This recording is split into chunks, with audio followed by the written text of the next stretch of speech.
आज की media briefing में मैं इलेक्ट्रॉनिक और प्रिंट मीडिया, डिजिटल मीडिया के सभी प्रतिनिधियों का स्वागत करता हूं और उनका धन्यवाद ज्ञापन करता हूं कि वो हमारे निमंत्रण पर आए। माइक को नज़दीक करना होगा मुझे। कहीं कोई दिक्कत हो रही है रिकॉर्डिंग में?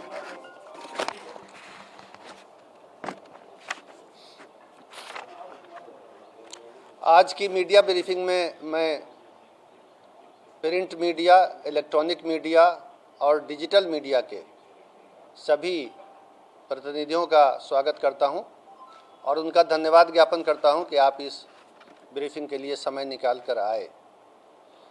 जैसा कि आप देख रहे हैं, हमारे साथ श्री चैतन्य प्रसाद, अपर मुख्य सचिव गृह विभाग भी मौजूद हैं और यहाँ पर श्री शीर्षित कपिल अशोक, कारा महानिरीक्षक भी हमारे बीच हैं। जो विषय है वो आजीवन कारावास पाए हुए बंदियों को नियम के अनुसार परिहार देते हुए कारा मुक्त करने के नियम और प्रक्रिया के संबंध में है। जैसा कि हम आपको बताएंगे, ये नियम, प्रक्रिया और व्यवस्था काफ़ी लंबे अरसे से चली आ रही है, लेकिन कुछ कारणों से अभी अभी ये बहुत ज़्यादा खबरों में आ गया है और पब्लिक डोमेन में इसके रूल्स की, प्रोसेस की जानकारी अधिक नहीं है। तो मैं सबसे पहले ये बताऊंगा कि बिहार में जो नया जेल मैनुअल 2012 वर्ष में बनाया गया था, जिसे बिहार कारा हस्तक 2012 कहते हैं, उसके नियम 474 से 487 में विस्तार से प्रक्रिया दी हुई है, जिसको देखा जा सकता है।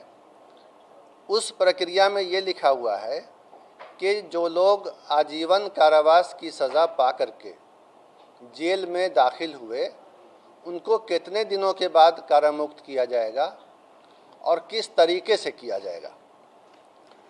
और उसमें जो बुनियादी बात है, सबसे पहली बात वो ये है नियम में कि कारा में 14 वर्ष की वास्तविक संसीमन अवधि पूरी होनी चाहिए।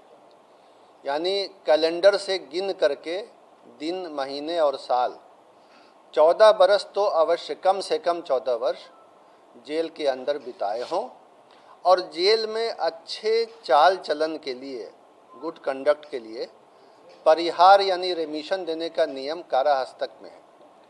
तो परिहार समेत 14 वर्ष की अवधि पर परिहार की अवधि जोड़ने के बाद 20 वर्ष की गणना होनी चाहिए। तो ये परिहार जो है ये नोशनल है, ये रिवार्ड पॉइंट है या बोनस पॉइंट है, लेकिन इसकी गणना भी महीने और साल में होती है। तो 14 वर्ष की वास्तविक अवधि और 20 वर्ष परिहार समेत करके जिनको योग्य पाया जाएगा, उनकी कारा मुक्ति पर विचार किया जाएगा। अब उस विचार करने के लिए प्रक्रिया और शर्तें हैं और इसके लिए एक राज्य स्तरीय परिषद भी गठित है, जो इस मामलों पर विचार करके अपनी अनुशंसा सरकार को देती है कि कौन कौन से बंदी इस नियम से कारा मुक्त होने के लिए योग्य पाए गए।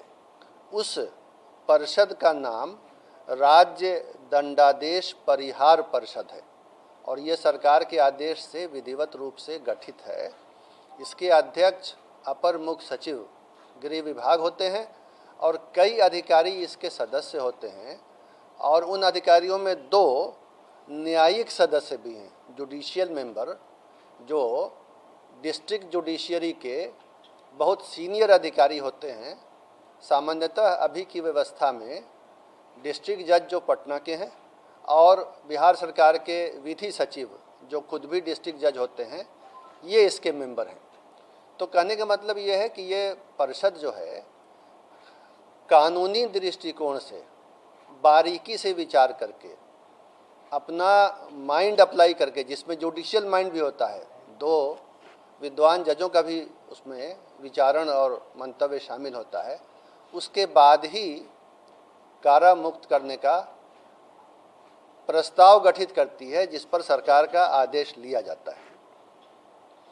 पिछले 6 सालों में अब तक 22 बैठकें इस परिषद की हो चुकी हैं इसी विषय पर, ऐसे ही बंदियों को छोड़ने के लिए, और 22 बैठकों में 1161 बंदियों को छोड़ने की बात पर निर्णय लेने हेतु विचार किया गया।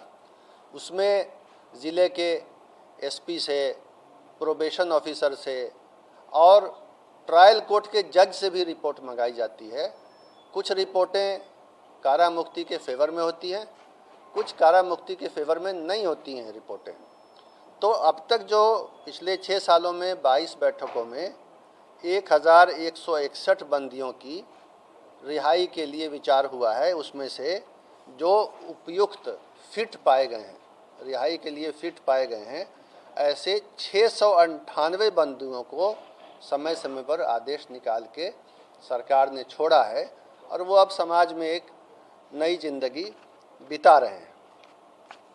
इसके अलावा कुछ और भी नियम है जिसमें अन्य प्रकार के सजा याफ्ता बंदियों को भी छोड़ने के लिए समय समय पर वन टाइम डिसीजन, एक बार का निर्णय लिया जाता है, जो सामान्यतः 26 जनवरी यानी गणतंत्र दिवस, 15 अगस्त यानी स्वतंत्रता दिवस और 2 अक्टूबर अर्थात महात्मा गांधी जयंती के अवसर पर सरकार लेती है।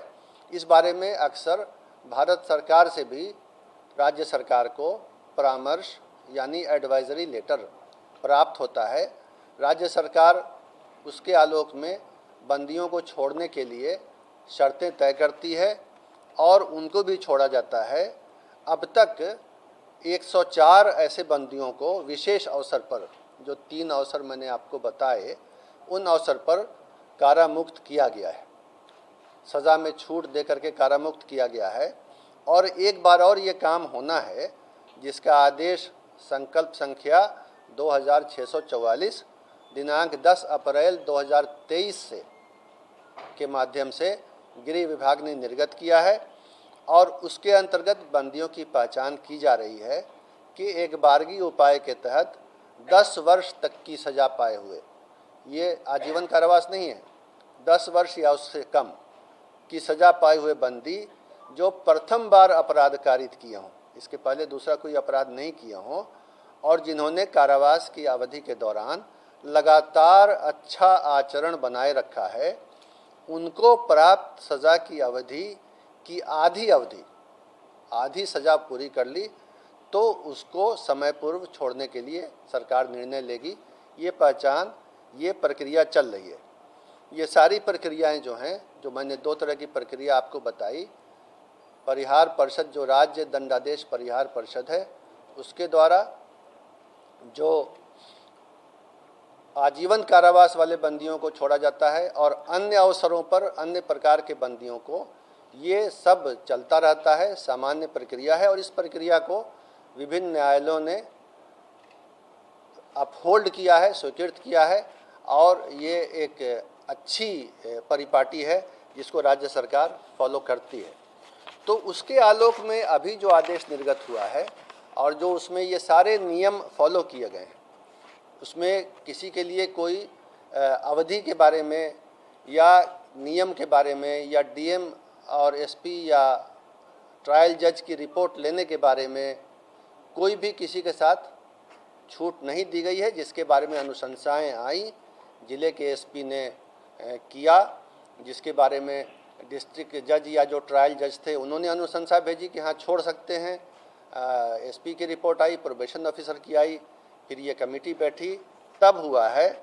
और किसी को इसमें कोई उन मामलों में जो शर्तें हैं बुनियादी, छूट नहीं दी गई है।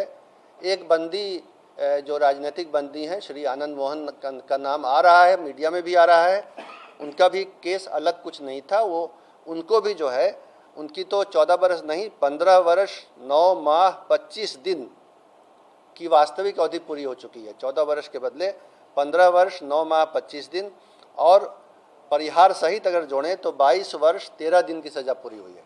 और बाकी बंदियों की भी इसी तरह 14 वर्ष से अधिक और 20 वर्ष से अधिक पूरी हुई है। ये एक सामान्य प्रक्रिया है प्रशासनिक और पहले से चली आ रही है और इसमें किसी तरह का कुछ नियम के पालन में कोई कमी नहीं की गई है। यही बातें आपको बतानी थी और आपने इसको धैर्य के साथ सुना, इसके लिए मैं आपको धन्यवाद देता हूँ।